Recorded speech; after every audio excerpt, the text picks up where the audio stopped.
IT sector में हम कहें प्रेशर है, तो क्या निवेशकों का इक्विटी मार्केट पर शक करना क्या सही है? This is the right time to invest in quality stocks और अपना ध्यान, जैसे हमेशा कहती हूँ, पैसे बढ़ाने में लगाइए और डिस्ट्रीब्यूटर को अपना काम करने दीजिए। जब अनसर्टनिटीज़ हों, उतार चढ़ाव काफ़ी हो रहा हो, तो निवेशकों को क्या करना चाहिए? हमें क्यों होशियार बनना है जब हमारे पास हजारों और लाखों की तादाद में ऐसे एक्सपर्ट्स हैं जो CFP किए हुए हैं, जिन्होंने लास्ट Qualified 15-20 हैं, सालों से वो पोर्टफोलियो मैनेज कर रहे हैं।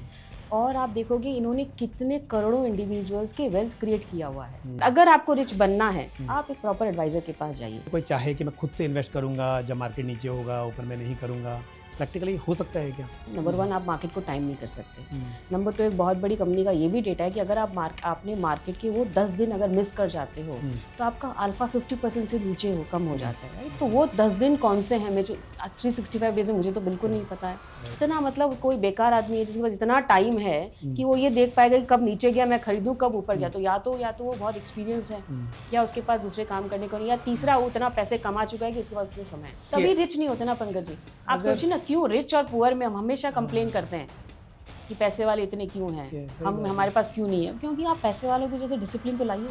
आप अपना एसेट एलोकेशन कैसे करती हैं कि अलग अलग large cap, mid cap, small cap, equity, फिर डेट ऐसे करती हैं, या फिर ज़्यादा भरोसा आपको ऐसे प्रोडक्ट पे होता है जहाँ पर एक साथ आपको मल्टीपल एसेट क्लासेस का फ़ायदा मिल जाए?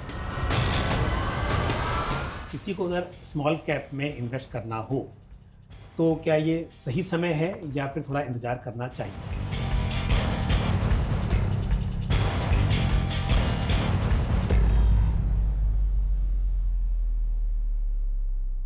नमस्कार, स्वागत है आपका हमारे इस नए एपिसोड में। मैं हूं पंकज मटपाल और मेरे साथ हैं आज एक बेहद खास मेहमान, the Wealth Company mutual fund की founder and CEO miss Madhu Lunawat जी।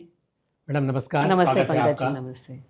और धन्यवाद आपका कि आपने एक बार फिर से समय निकाला, और पिछली बार भी आपने बहुत सी अच्छी बातें बताई थी, लेकिन इस वक्त क्योंकि मार्केट में उतार चढ़ाव काफ़ी है तो थोड़े निवेशक जो हैं वो निवेशक हैं और शक कर रहे हैं, है ना, मार्केट पर।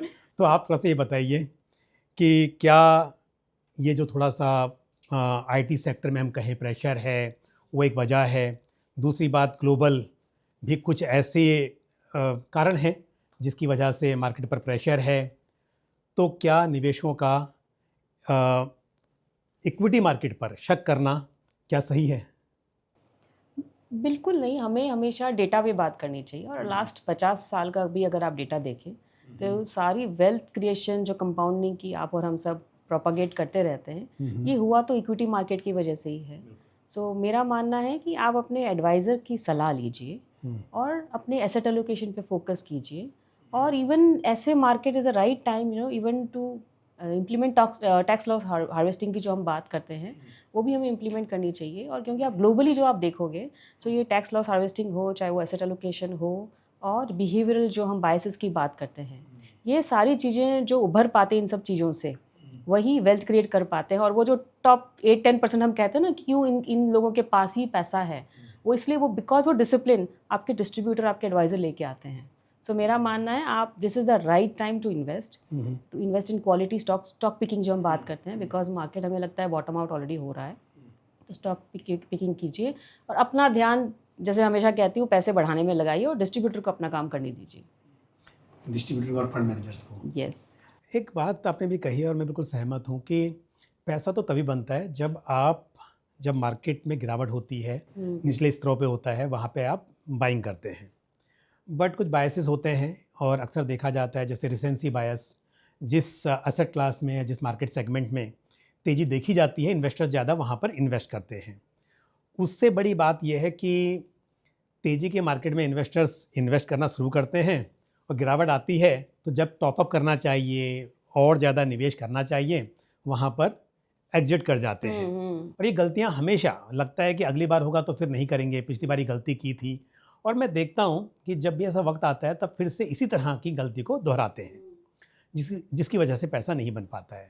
तो अभी आपने कहा कि बॉटम आउट हो चुका है मार्केट, तो खैर मतलब ऐसा तो खैर बिल्कुल कहना मुश्किल होगा कि अब यहाँ से और नीचे नहीं जा सकता है या कितना हो सकता है। लेकिन ऐसे माहौल में जब अनसर्टनिटीज़ हों, उतार चढ़ाव काफ़ी हो रहा हो, तो निवेशकों को क्या करना चाहिए? एक तो आपने कहा शेयर लोकेशन और डिस्ट्रीब्यूटर पर भरोसा कीजिए, फंड मैनेजर पर भरोसा कीजिए। उसके अलावा डायरेक्टली निवेशकों को आपका और कोई एडवाइस हो तो क्या रहेगी? हमें थोड़ा बेसिक समझना चाहिए जिसकी बातें बहुत कम होती है, मेरा मानना है। जैसे आप अगर मैं मेरी लाइफस्टाइल की बात करूँ, सो मेरे पोर्टफोलियो में डायरेक्ट इन्वेस्टिंग स्टॉक ज़ीरो रखती हूँ मैं, क्योंकि मैंने ये समझा कि जो हमारा ह्यूमन माइंड है, जिसको हम अमिगडाला कहते हैं, जो फाइट एंड फ्लाइट रिस्पॉन्स वाला जो अपना वो दिमाग का वो पोर्शन है, वो बना ही इस तरीके से कि हम रिच ना बने। अच्छा। तो अगर मुझे पता है कि मेरा दिमाग हमेशा मुझे उस चीज़ों की तरफ लेके जाएगा, जैसे जब वोलेटिलिटी आएगी तो मुझे कहा कि मधु तू बेच ले, जब दूसरे लोग खरीद रहे होंगे तो मुझे कहेगा कि हर्ड मेंटालिटी फॉलो करो, है ना। तो अब तो मैंने क्या किया, मैंने ये समझ लिया, समझने के बाद मैंने इम्प्लीमेंट किया और ऑटोमेट कर दी चीज़ों को। सो मैंने मेरे यहाँ से डायरेक्ट इन्वेस्टिंग ज़ीरो कर दिया, और मेरा सारा जो पोर्टफोलियो है, जैसे मैं मैक्सिमम पोर्टफोलियो मेरा AIF और MF में रहता है, और MF जो है एडवाइजरी पोर्टफोलियो, वो मेरे डिस्ट्रीब्यूटर के थ्रू रहता है। तो आप अपनी लाइफ को ना ऐसे सिंप्लीफाई कर लीजिए।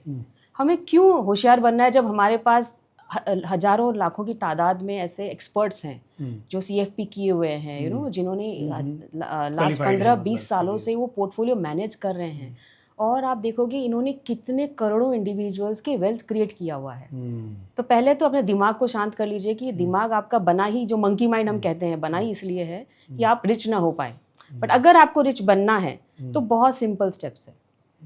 तो ये जो 5-6 चीज़ें हैं, आप अगर सोचो कि मैं एसेट एलोकेशन खुद कर लूँगी, मैं बिहेवियरल बायसेस खुद हैंडल कर सकती हूँ, मैं सारे पोर्टफोलियो मैनेज कर सकती हूँ, बिल्कुल नहीं हो सकता। आप एक प्रॉपर एडवाइज़र के पास जाइए।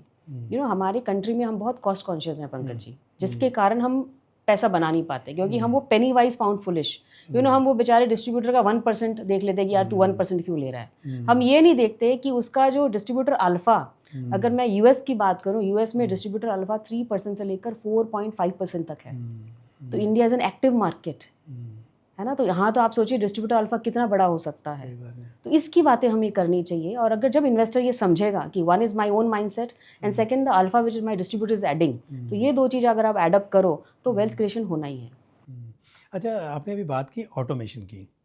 अभी ना एक कोई प्रोग्राम था जहाँ पर मैं भी पार्टिसिपेट कर रहा था, तो उन्होंने बोला कि SIP नहीं करनी चाहिए, जब मार्केट नीचे आए तब आप बाय करो, जब मार्केट ऊपर हो तो आप बाय मत करो, अपने हिसाब से आप मार्केट में इन्वेस्ट करो तो ज़्यादा पैसा बनेगा। बट हम जानते हैं कि मार्केट को टाइम करना किसी की बस की बात नहीं है। दूसरी बात, जब मार्केट नीचे आता है और ये कहे कि बॉटम आउट हो जाएगा तब इन्वेस्ट कीजिए, तो कोई बेल रिंग नहीं करता कि भाई अब तो टाइम आ गया है, अब आप कर लीजिए। तो मेरा भी मानना ये है और मेरा एक्सपीरियंस भी ये है कि आप SIP करते हैं तो चलती रहती है, और रुपी कॉस्ट एवरेजिंग का आपको उसका बेनिफिट मिल जाता है। नीचे आएगा तो आप यूनिट ज़्यादा मिल जाएंगी, ऊपर आएगा कम मिलेंगी, पर लॉन्ग टर्म में एवरेज हो जाएगा। पर आप ये करना चाहेंगे कि मैं नीचे के भाव में बाय करूं, ऊपर के भाव में रोक दूं, तो प्रैक्टिकली ऐसा होता नहीं है।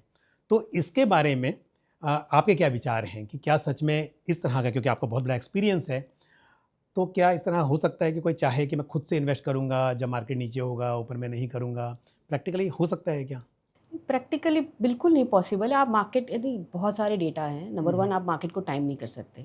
नंबर 2 एक बहुत बड़ी कंपनी का ये भी डेटा है कि अगर आपने मार्केट के वो 10 दिन अगर मिस कर जाते हो तो आपका अल्फा 50% से नीचे कम हो जाता है, राइट। तो वो 10 दिन कौन से हैं, मुझे 365 डेज में मुझे तो बिल्कुल नहीं पता है।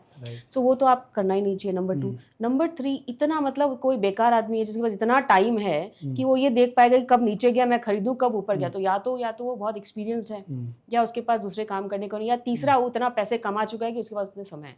तो मैं नहीं मानती मेरे इर्द गिर्द ऐसे इन तीन कैरेक्टरिस्टिक को एग्जिस्ट करते भी हैं। हम सारे लोगों के पास बहुत सारा काम है। जैसे मैं हमेशा कहती हूँ, अपना वेल्थ बनाने में मतलब आप नए पैसे कमाने में फोकस कीजिए। इतना थोड़ा ना हम $1 ट्रिलियन कमा चुके हैं आज के दिन में, जो हम 100-200 करोड़ में बहुत हैप्पी हो जाते हैं। सो मैं तो हमेशा यही मोटिवेट करती हूँ कि आप पैसे कमाने में दें। तो चाहे एक कोविड आए, 10 भी कोविड आ जाए, फिर भी आपका पोर्टफोलियो ना, आपको नींद खराब नहीं होनी चाहिए आपकी। सो ये इसमें ध्यान देना चाहिए। ये सब पंकज जी सब मिथ्स हैं, बकवास बातें हैं, तो ना आप ध्यान लगाइए। बात तो बराबर है, पर होता मार्केट में ऐसा ही है। तभी रिच नहीं होते ना पंकज जी। आप सोचिए ना, क्यों रिच और पुअर में हम हमेशा कंप्लेन करते हैं कि पैसे वाले इतने क्यों हैं, हमारे पास क्यों नहीं है? क्योंकि आप पैसे वालों के जैसे डिसिप्लिन तो लाइए। प्रॉब्लम बायसिस की ही है। देखिए, अगर ये पता होता किसी को कि सिल्वर इस तरह का रिटर्न देगा, और वो भी देखा हमने 4,20,000 रुपये पर केजी चला गया था, अब तो खैर काफ़ी करेक्ट हो गया, तो ऐसा होता तो कोई 1 लाख रुपए पर केजी में बाय करता 1-1.5 साल पहले और अभी बेचता और पूरा प्रॉफिट कमाता, तो ना कोई टॉप पे बेच पाया ना कोई बॉटम पे बाय कर पाया। तो ये हमेशा होता ही है। लेकिन हमेशा अक्सर मतलब मैं देखता हूँ जो भी चीज़, चाहे वो एसेट क्लास की बात हो, किसी मार्केट कैप की बात हो, अक्सर लोग वहाँ पर ज़्यादा इन्वेस्ट करते हैं जहाँ पर रैली हो चुकी होती है, और वही शायद सबसे बड़ी गलती होती है। तो अभी आपने बात की थी एडवाइज़र अल्फ़ा की, मुझे एक बात याद आई। आजकल ना एक मैं कोई ऐड देख रहा हूँ किसी फिनटेक का, तो वो ये बोल रहे हैं कि आप क्यों रेगुलर प्लान में इन्वेस्ट कर रहे हैं, आपको पता है कि आपने कितना कमीशन दे दिया है, हमारे ऐप पर आइए, आपको पूरा कैलकुलेशन मिलेगा कि जितना आपने इन्वेस्ट किया है उसमें कितना आपने कमीशन के रूप में अपना पैसा कम किया है। अगर डायरेक्ट प्लान में आए होते शुरुआत से तो आपका पैसा ज़्यादा बना हुआ होता था। यहाँ पर मेरा जो एक्सपीरियंस है, मैं ये मानता हूँ कि ऐसे निवेशक जो मार्केट में इन्वेस्ट करते ही नहीं थे, म्यूचुअल फंड में इन्वेस्ट करते ही नहीं थे, किसी डिस्ट्रीब्यूटर ने उन्हें हैंड होल्डिंग की, 1,000-2,000 की SIP शुरुआत की, अब जाके उनका कहीं 4-5-6 लाख रुपया बना है, और वो लोग कह रहे हैं कि 5 लाख बन गया, तो आप आइए हमारे ऐप पे, हम बताएंगे आपको। तो आप मुझे बताइए कि मैं सही सोच रहा हूँ कि अगर वो डिस्ट्रीब्यूटर नहीं होते और ये इन्वेस्टर्स आए नहीं होते थे तो इनका रिटर्न बन ही नहीं रहा होता था। अगर इन्होंने 0.5%, 1% जो भी कमीशन के रूप में इनका एक्स्ट्रा एक्सपेंस हुआ होगा वो चला भी गया, तो भी उन्होंने कुछ तो अर्न किया। तो हम 2 चीज़ें हम मान के चलें कि या तो आप मतलब इन्वेस्ट ही नहीं कर रहे हैं, तो आप कुछ बना ही नहीं रहे हैं, और आप आ रहे हैं डिस्ट्रीब्यूटर के थ्रू और वहाँ पर आपको थोड़ा सा एक्स्ट्रा ये चला गया आपका कमीशन के रूप में, तो क्या ये गलत हुआ है? तो क्या इस तरह की बातें लोगों को मिसगाइड करने के लिए क्या करनी चाहिए? और अगर आपने भी ये देखा हो, नहीं देखा तो मैंने पूरा आपको बताया कि इस तरह का हो रहा है इस ऐड में, तो इसको आप कैसे सोचती हैं इसके बारे में? देखिए, अगर मैं एज ए बिजनेस पर्सन सोचूं तो जो भी ये कंपनी है, ऐसी बहुत सारी कंपनीज हैं मार्केट बहुत हो में। सकती तो ये क्या कर रही है कंपनीज, इनको अपने बिजनेस के लिए क्लाइंट्स चाहिए। है। तो बिजनेस में देखिए साम दाम दंड और भेद सारी चीज़ें अलाउड है। सो ये उनका एक स्ट्रेटजी हो गया टू इनकॉर्पोरेट और टू अट्रैक्ट न्यू क्लाइंट्स। ठीक है, हमें क्या करना चाहिए? आप ये देखिए, सेवर को इन्वेस्टर बनाया किसने? डिस्ट्रीब्यूटर ने बस, बनाया, पहली बात। बिल्कुल। दूसरी बात, उसको टिकाए रखना हाँ, टुवर्ड्स वो दैट सबसे- गोल किसने किया?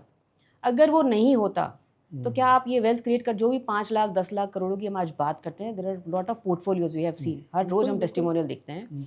तो क्या वो हो पाता? नहीं हो पाता। नंबर 2।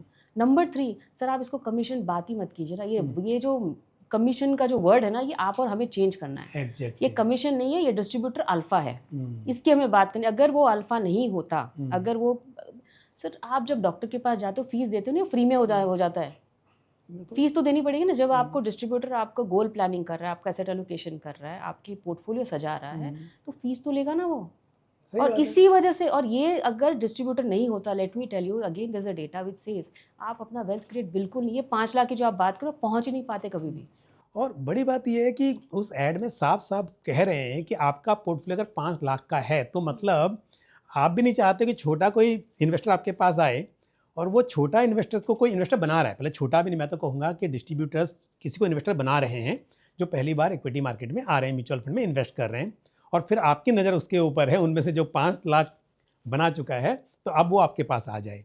तो इसके लिए मैंने जानना चाहा इस बात को। और जो आपने डॉक्टर का एग्जाम्पल दिया, हम कहीं बात करें, चाहे वो स्कूल में टीचर्स हों, ऐसे हम बात करें टीचर्स की ज़रूरत भी नहीं है, आप सीधा खुद ही पढ़ लीजिए। तो टीचर्स हों, डॉक्टर्स हों, या किसी भी प्रोफेशन में जो प्रोफेशनल्स हैं, उनकी इंपॉर्टेंस यही होती है कि वो गाइड करें और आपको आपकी हेल्प करें आपका गोल अचीव करने में। अच्छा, अभी आप जो बता रही थी इन्वेस्टमेंट के बारे में कि आप AIF में इन्वेस्ट करते हैं और म्यूचुअल फंड में करती हैं।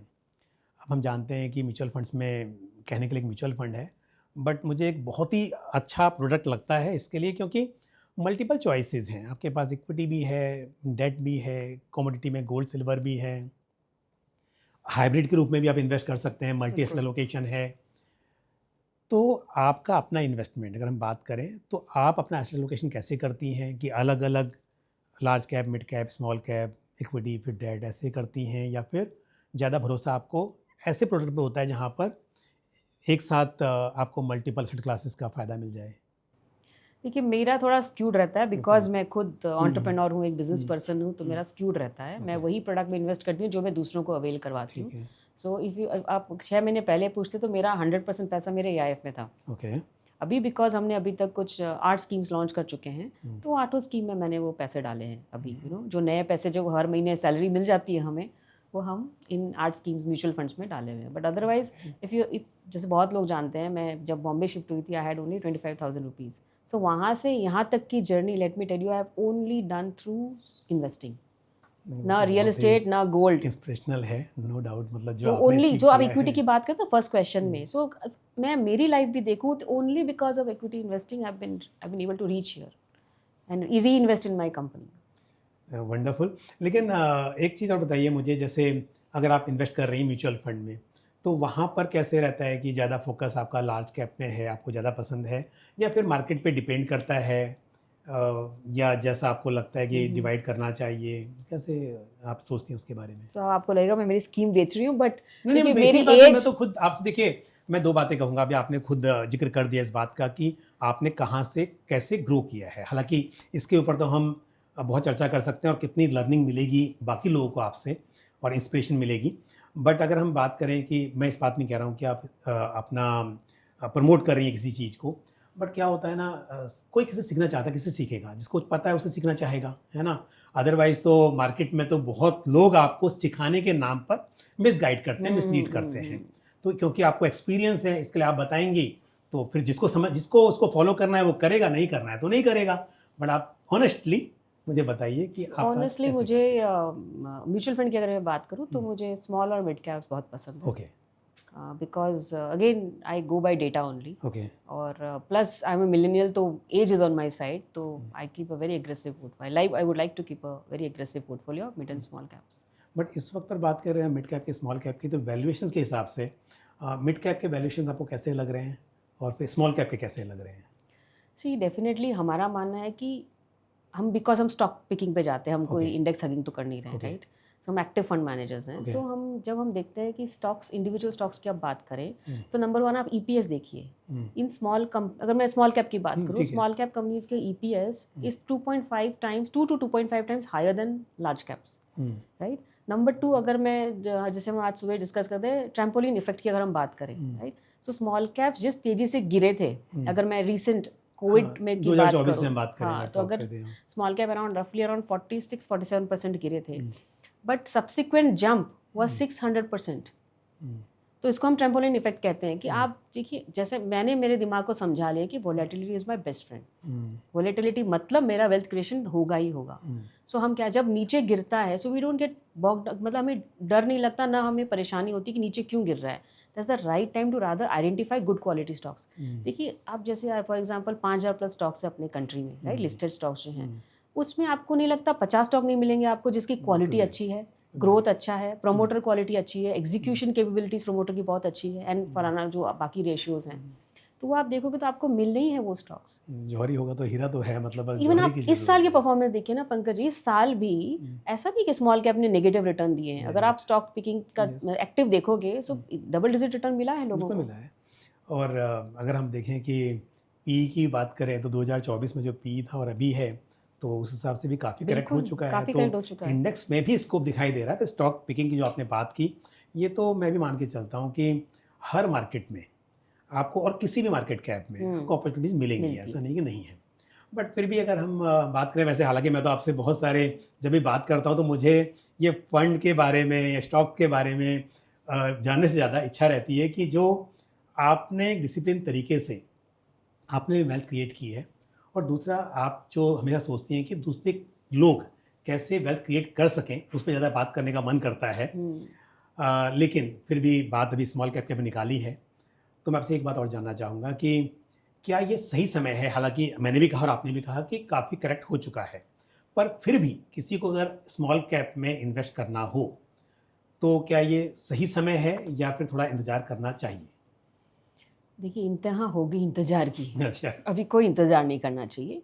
मैं आपको बाकी फंड्स का भी डेटा बात करते हैं। चलिए, अगर आप 5 ईयर का ट्रैक रिकॉर्ड लेंगे, 83% of small cap funds have given very good returns, which are north of 17 to 20% का रिटर्न्स दिया है सारे म्यूचुअल फंड्स ने।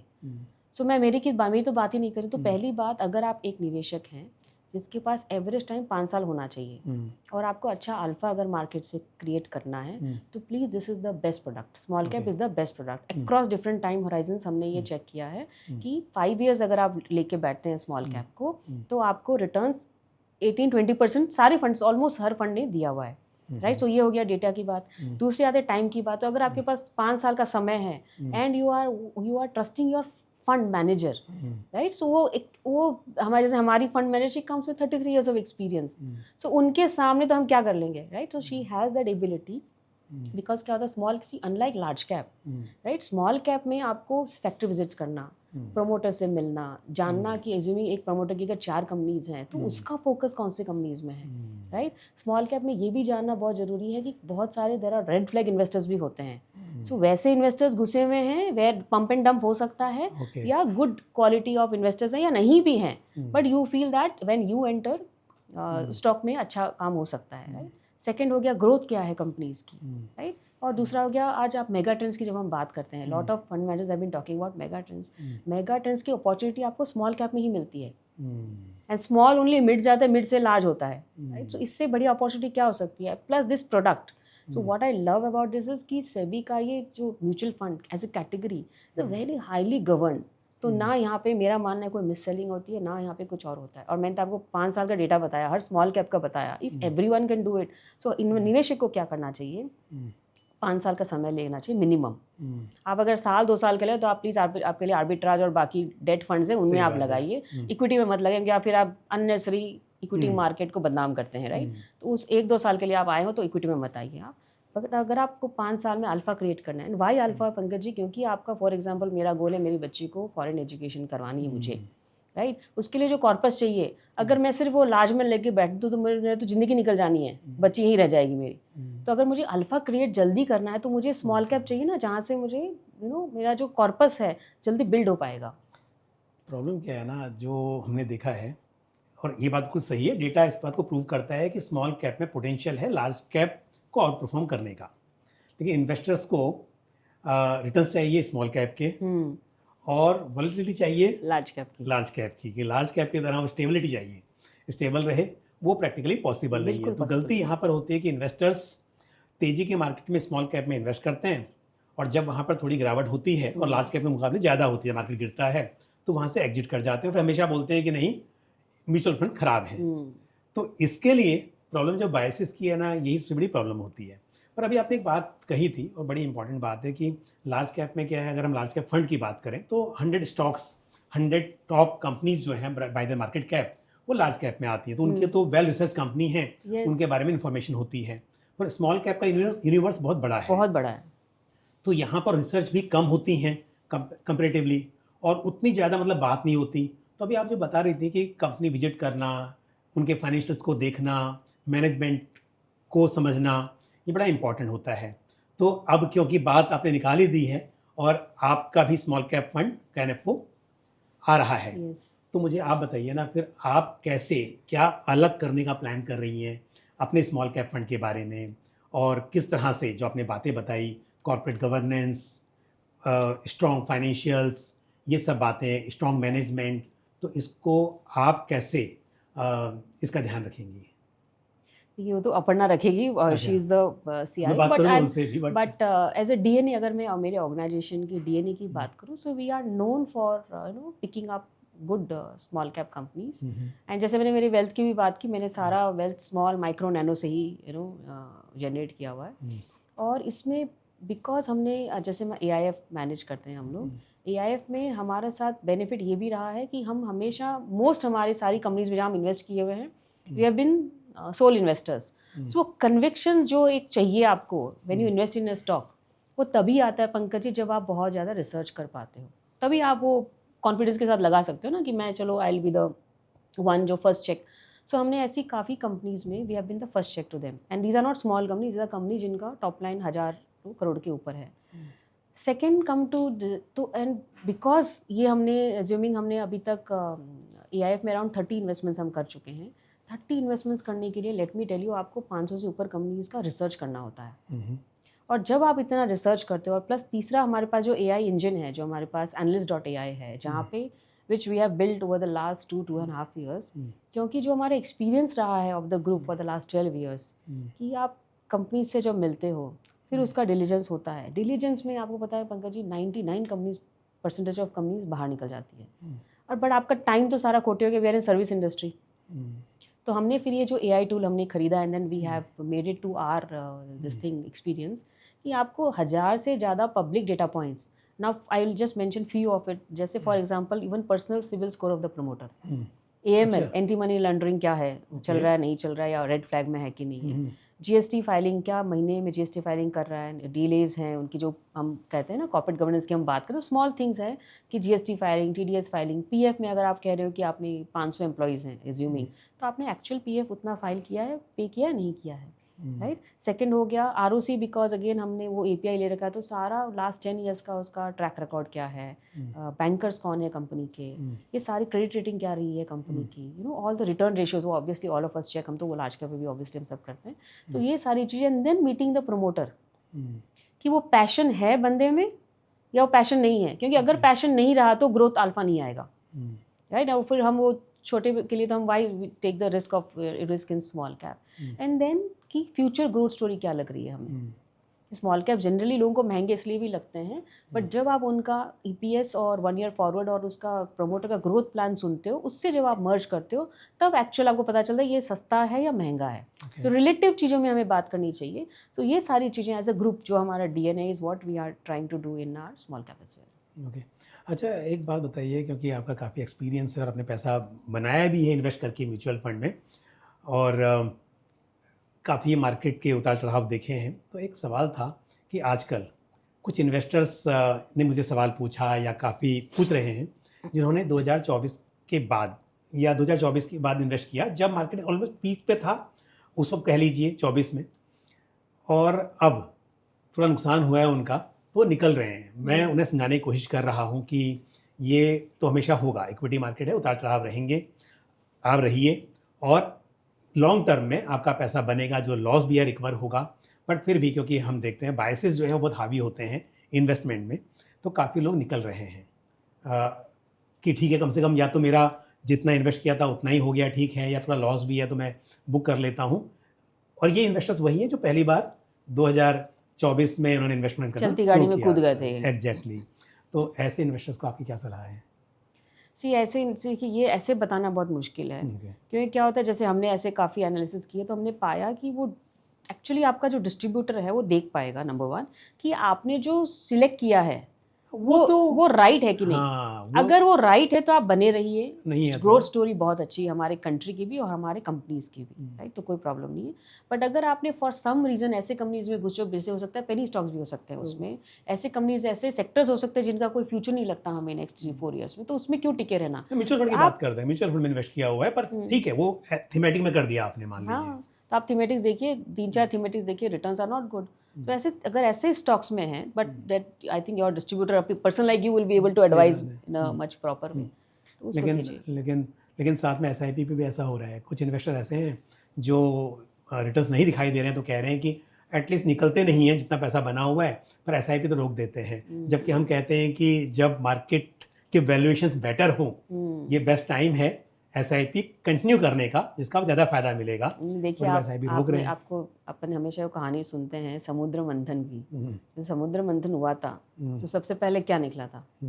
विष निकला। विष इज योर वोलेटिलिटी। तो जिसने वो विष इंड्योर कर लिया उसको अमृत मिला, और फिर वाह है।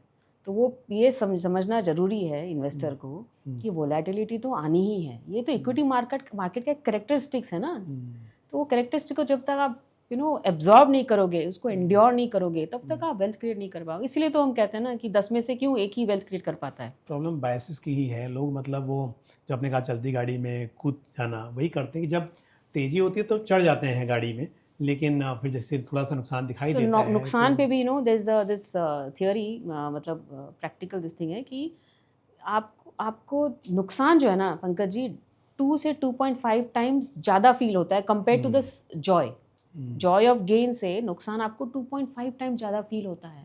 I am talking of neuroscience now. तो ये अब हमें आई थिंक मेरा मानना है कि as distributors, as advisors, as AMCs हमें ज़्यादा बातें बिहेवियर एडवाइजर्स की करनी चाहिए, हमें ज़्यादा बातें न्यूरो साइंस की करनी चाहिए, क्योंकि जब हम हमारा दिमाग समझ जाएंगे, ये सारे हमारे दिमाग की चीज़ें हैं ना, बिल्कुल। बेचना, खरीदना, हर्ड मेंटालिटी, ये सारी चीज़ें, तो जब हम दिमाग को समझ जाएंगे, let me tell you, we all will be able to create wealth. अच्छा, एक आखिरी सवाल आपसे मेरा एसेट एलोकेशन को लेकर। अभी आजकल ना जब से सिल्वर और गोल्ड रिटर्न देने स्टार्ट किए हैं तब से इन्वेस्टर्स एसेट एलोकेशन की बात कर रहे हैं, पर यही अगर उन्होंने मेंटेन किया होता पहले से, जब इक्विटी में रिटर्न्स ज़्यादा बन रहे थे और गोल्ड सिल्वर में नहीं थे, उस वक्त अगर पहले से इंक्लूड कर लिया होता तो ज़्यादा फायदा मिलता इसके कंपैरिजन में कि जब वो ऑलरेडी चल चुका था तब उन्होंने एंट्री की। तो इन्वेस्टर्स को अपने पोर्टफोलियो में हर वक्त पर एसेट एलोकेशन मेंटेन करना चाहिए, इसको आप कैसे समझाना चाहेंगे? सी आई थिंक जब आप रिटर्न्स की बात करते हैं, asset allocation contributes more than 90% to your returns, there are research around that. बिल्कुल। सो एसेट एलोकेशन पे तो अगेन ये मैं कहूँगी बेसिक है। सो भले मैं मेरा पोर्टफोलियो हटा दीजिए, बिकॉज मैं ओनर हूँ तो मुझे मेरे कंपनी में इन्वेस्ट ज़्यादा करना होता है, बट अदरवाइज आप इन्वेस्टर्स के पोर्टफोलियो देखिए तो वहाँ पे इक्विटी, इवन आप जब हम बात करते हैं बकेटिंग की, काफ़ी CEOs ने ऑलरेडी बात कर रखे हैं कि आप 1 साल का पैसा एटलीस्ट आप डेट में रखिए, ताकि आपको आपका जो मिड और लॉन्ग टर्म का पोर्टफोलियो हिलाना नहीं पड़े, राइट। सेकंड, हम गोल्ड क्यों रखते हैं? क्योंकि गोल्ड एक अनकोरिलेटेड एसेट क्लास है compare to equities and other products. तीसरा, अगर आपका AUM अच्छा खासा है, नेटवर्थ अच्छा है, तो आप ऑल्टरनेट्स में भी जाइए। Alternates also are giving north of 30-40% CAGR का रिटर्न ऑल्टरनेट्स भी दे रहे हैं आज के दिन में। एंड और आजकल तो global investing has become so easy, तो ग्लोबली भी आप एटलीस्ट 5-10% पोर्टफोलियो ग्लोबल भी डाइवर्सिफाई कीजिए। सो आई थिंक मेरा मानना है best is talk to the trusted advisor, जिसको आप ट्रस्ट करते हैं। पहले तो ट्रस्ट पे आइए, अगर आप उसको ट्रस्ट करते हैं प्लीज़ उसको अपना काम करने दीजिए और आपका वेल्थ क्रिएट हो जाएगा। अच्छा, एक बात और, क्योंकि वैसे तो खैर आप सभी को एडवाइस कर रही हैं, सभी के लिए बात कर रही हैं, बट अगर मैं एक सवाल पूछूं आपसे, ऐसी महिलाएं जिनकी अपनी कोई इनकम नहीं है, थोड़ा पैसा बचाती हैं और कई बार वो बचाकर या तो घर में रह जाता है या सेविंग्स अकाउंट में पड़ा रहता है, या फिर इन्वेस्ट भी करती हैं तो ऐसे स्कीम्स में करती हैं जहाँ पैसा बनता नहीं है, तो अगर मैं आपसे सीधा सवाल पूछूं कि ऐसी महिलाओं को जिनके पास घर में थोड़ा बहुत पैसा बचता है, बाकी जो अर्न कर रही हैं, जो वर्किंग वीमेन हैं, वो तो खैर पूरा कोई अंतर नहीं है, जैसा एक जेंटलमैन करता है वैसे ही एक लेडी को भी करना चाहिए, मतलब वीमेन हो या मैन हो, सबको दोनों इन्वेस्टर एक जैसे हैं। बट मैं एक सवाल अपने, मतलब इंडिया की जो पॉपुलेशन है जिसमें बहुत सारी महिलाएं आज भी थोड़े बहुत पैसे जो बचाती हैं घर में पति की इनकम में से, अगर मैं उनके लिए आपकी राय मांगूं तो आप क्या कहना चाहेंगे? उनको अपने पैसे SIP के जरिए कहाँ पे कैसे निवेश करनी चाहिए? सो मैं 2 स्टेप में बात करूँगी। पहला तो अगर कुछ काम नहीं कर रही हैं तो प्लीज़ कुछ काम करने के लिए पहले इसको इन्वेस्ट कीजिए अपने आप में। अच्छा, कुछ कोर्सेज कर लीजिए आप, जिससे आपको भी इनकम जनरेशन चालू, जैसे हमने MF दीदी क्यों स्टार्ट किया कि आपके पास 3 घंटे 5 घंटा, प्लीज़ MF दीदी बनिए, एक डिस्ट्रीब्यूटर बनिए बेसिकली। पंकज जी, ये बहुत अगेन डेटा है कि नेक्स्ट कुछ डिकेड्स में females will emerge as the largest investors और females will need more female distributors, और जो आज के दिन में है ही नहीं। हम भले ही बोलते हैं कि 20% distributors are female, we all know most of them are dormant हैं वो सारी, राइट। तो हमें फीमेल डिस्ट्रीब्यूशन चाहिए, नंबर 1। इट्स बहुत ईजी कोर्स है, तो पहले अपने आप में इन्वेस्ट कीजिए और डिस्ट्रीब्यूटर बन जाइए अगर आप कुछ नहीं कर रही हैं। अच्छा, अगर आप ऑलरेडी कुछ कर रही हैं और ये this is your surplus money which you are getting, तो मेरा सिंपल, अगर डिस्ट्रीब्यूटर, अगर वो नहीं जाना है डिस्ट्रीब्यूटर, बट मेरा माने पहले तो आप डिस्ट्रीब्यूशन के आपके आसपास के बहुत सारे डिस्ट्रीब्यूटर मिल जाएंगे आपको, और डिस्ट्रीब्यूटर के पास जाइए। आपको नहीं जाना है डिस्ट्रीब्यूटर तो आप लार्ज कैप से एटलीस्ट स्टार्ट कर लीजिए, इंडेक्स से स्टार्ट कीजिए, जहाँ से आपको वॉलेटिलिटी कम दिखेगी और आपको 6-7 महीने में जब कॉन्फिडेंस आ जाए कि येस अब मैं कर सकती हूँ, देन आप एक्टिव इन्वेस्टिंग में या हाइब्रिड फंड से स्टार्ट कर लीजिए, मेरे हिसाब से मल्टी एसेट हो या मल्टी एसेट है। इनफैक्ट हमने तो गोल्ड पासबुक इसीलिए निकाली, बिकॉज आप देखेंगे जब हम Tier 2 Tier 3 गए, आई वाज अमेज्ड कि हर 100 मीटर 150 मीटर पे देयर आर ज्वेलरी शॉप्स। वहाँ पे आप क्या कर रहे हो यार, इतना पैसा आप इन्वेस्ट कर रहे हो और वी रियली डोंट नो इसमें कितना % सोना है, कितना % मिक्सिंग है। मेकिंग चार्जेस तो आप सबको पता है कितने मेकिंग चार्जेस लगते हैं, राइट। उससे अच्छा आप अगर गोल्ड ETF या गोल्ड FOF में पैसा लगाती हैं, गोल्ड SIP आप गोल्ड FOF में कर सकती हैं, SIP चालू कीजिए ना वहाँ पे, तो गोल्ड का फ़ायदा भी मिला और आपको प्रॉब्ली 2-3 साल बाद जब भी आपको कुछ बनानी है आइटम तो अब आप बनाइए। मतलब गोल्ड फंड में कर सकते हैं, प्लस इक्विटी मार्केट का हम जानते हैं पोटेंशियल क्या है, तो इक्विटी में एसआईपी की जा सकती है, हाइब्रिड में की जा सकती है। मेरा सवाल इसीलिए आपसे था क्योंकि हम जानते हैं, ये बात आप एग्री करेंगे, इंडिया की पॉपुलेशन में वैसे तो खैर मैं सच कहूँ जो कामकाजी महिलाएं हैं वो भी उनमें से बहुत सारी ऐसी हो सकती हैं कि अभी भी सही तरीके से वो इन्वेस्ट नहीं कर रही हों, है ना। वो बट एक डर है स्पेशली पंकज जी, डर वो हो एक सकता डर है, है। और स्पेशली मैं उनकी बात कर रहा था जो थोड़े पैसे बचाती हैं, घर के खर्चे के जो पैसे होते हैं, बचाती तो बहुत सी महिलाएं हैं, बट वो सही तरीके से उसे इन्वेस्ट नहीं कर पा रही हैं। ये तो जैसे एग्जांपल आपने दिया कि ज्वेलर की जो स्कीम है वहाँ करती हैं, पर उसके अलावा भी बहुत सारी कम्युनिटी में स्कीम होती हैं, कुछ महिलाएं मिलकर पैसे आपस में इन्वेस्ट करती हैं, फिर वो उसमें से किसी को पहले मिलता है, किसी को बाद में मिलता है, तो इस तरह से भी काफ़ी सुनने में आता है। तो क्योंकि म्यूचुअल फंड रेगुलेटेड प्रोडक्ट है, तो मैंने सोचा कि आप नहीं, म्यूचुअल बताएंगे फंड द तो बेस्ट आपकी बात प्रोडक्ट है, अगर मैं तो मानती हूँ बहुत बढ़िया प्रोडक्ट है। और अपनी बिल्कुल इकोनॉमी ग्रोथ ले लीजिए या अपना जो डेमोक्रेटाइजेशन ऑफ ले लीजिए, फाइनेंशियल इंक्लूजन ले, सारी चीज़ें हो पा रही है बिकॉज म्यूचुअल फंड जैसा प्रोडक्ट है अपने कंट्री में, और ये हो पा रहा है बिकॉज डिस्ट्रीब्यूशन जैसी कम्युनिटी है अपनी कंट्री में। Thank you very much ma'am, thank you. आपने बहुत ही इम्पोर्टेंट बातें बताई और बहुत ही बिजी शेड्यूल में से टाइम निकाला। नहीं और ऑलवेज। मुझे अच्छा लगता है कि मतलब आप जब आके कुछ बातें बताती हैं तो इससे काफ़ी मोटिवेशन मिलता है और इन्वेस्टर इंस्पायर होते हैं। तो आपका जो समय है जो आप देती हैं, इससे बहुत लोगों का फ़ायदा होता है। थैंक यू पंकज सो ji. Thank you very much. Thank you Pankaj ji, thank you. तो आज मधु मैम से हमने मुलाकात की, बहुत सी इंपॉर्टेंट बातें उन्होंने बताई, और जब भी उनसे मुलाकात होती है मेरी पर्सनल या फिर कैमरे के सामने बहुत कुछ सीखने को मिलता है, इंस्पिरेशन मिलती है। तो मुझे उम्मीद है जानकारी को पसंद आई होगी। आपका कोई भी सवाल या सुझाव हो तो आप कमेंट बॉक्स में पोस्ट कर सकते हैं। आज के लिए बस इतना ही। इसी के साथ मुझे दीजिए इजाज़त। अगले एपिसोड में फिर किसी इंपॉर्टेंट टॉपिक के साथ आपसे मुलाकात होगी। धन्यवाद।